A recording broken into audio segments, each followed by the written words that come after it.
Business augmentation, also known as staff augmentation, is a strategy where businesses can increase their workforce temporarily or long term. This involves hiring additional personnel either through outsourcing or by working with a staffing agency to supplement their existing team. Here are some tips for using business augmentation effectively.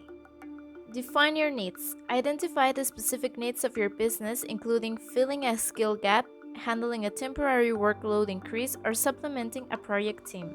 Evaluate options. Consider all the options available for staff augmentation, such as outsourcing, working with a staffing agency, or hiring contractors. It's important to choose the one that best fits your business needs. Develop a hiring plan.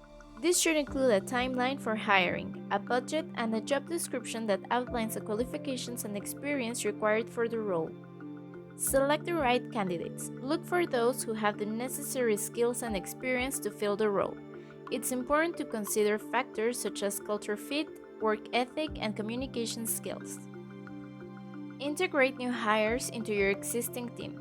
This includes providing training and support, assigning tasks and responsibilities, and establishing clear communication channels. Monitor and evaluate performance of staff augmentation hires. This will help you identify any areas where further training or support is needed and ensure that they are meeting the expectations of the role. By following these steps, businesses can effectively use staff augmentation to supplement their workforce and achieve their business goals. That's it for this one. See you at the next Sonatafy Defined.